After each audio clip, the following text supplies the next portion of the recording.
name's Dell. What are you doing alone with my 15-year-old daughter?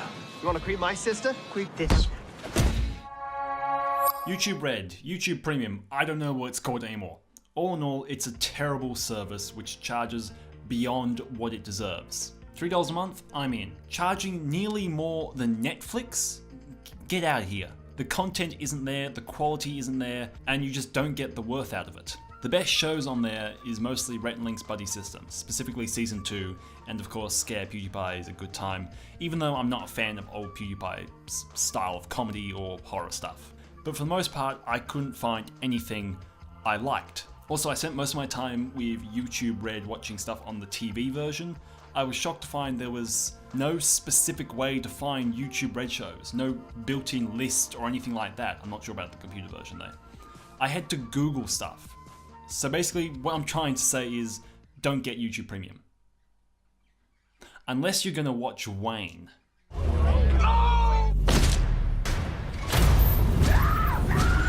Who the hell you think you is?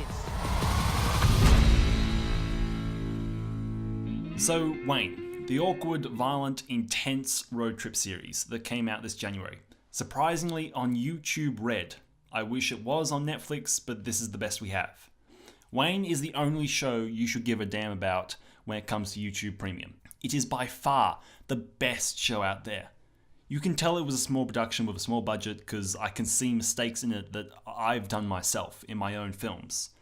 But for me, that didn't take away from it. In fact, it enhanced the feeling that this isn't Netflix. This is YouTube. They don't need a massive crew or budget to make something amazing. Logan had a way smaller budget than 90% of other superhero films, mostly because of its R rating, but it's still easily one of the best and my personal favourite superhero movie. Budget has no sway on the quality of the end product, and Wayne is perfect proof of that. 10 episodes, 30 minutes a pop, which equals to 5 whole hours of mayhem. Episode 1 is probably the weakest, as the early stages of the plot are the least believable. I'll preference that this is a mature show and this is a more family-friendly channel, so kids please don't watch it, wait till you're older. Like seriously, a guy gets his nose bitten off in the first episode. Yeah, so speaking about violence and mayhem, I recently watched Deadpool 2 when I was on a flight to New York a few months back. And this series was actually written by the same guys who wrote Deadpool apparently. I haven't seen the first one and I don't intend to, but I personally thought Deadpool was one of the worst superhero films out there. Apart from like one scene, I felt no sense of emotion or interest, and that scene is nearly at the end of the film. I didn't like anyone. All that film is just violence and really bad jokes that basically just feel like you're sitting in the park with a bunch of like 13-year-olds and they're all making fun of each other. It's that types of jokes. And for an R-rated superhero movie, I was expecting more from both the action and jokes and also the violence than what I got. So I had my worries about Wayne. Well, luckily Wayne is leaps and bounds above Deadpool 2. The comedy is so much better and actually endearing to the characters. It's an extremely emotionally driven show and the violence is so satisfying and entertaining.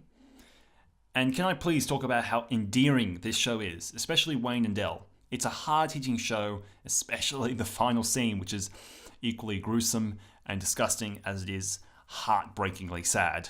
That's why Wayne is so good. If you take individual elements from it, such as its violence, its comedy, its romance, or the road trip storytelling, it falls apart. It wouldn't be any good. Each of those aspects make up the show. Without the violence, all Wayne would be is an awkward teenager with a motorbike, which would just turn the show into a romance road trip series. If it was just the violence and comedy, then you'd have the dumpster fire, which is Deadpool, where there is no emotional stakes or any purpose or need for the action. But altogether, the show becomes something beyond any of its parts. It becomes Wayne. It far exceeds everything else on the platform. The writers have exceeded their previous works, and I can't wait for season 2. And that's why Wayne is the only show that matters on YouTube Premium.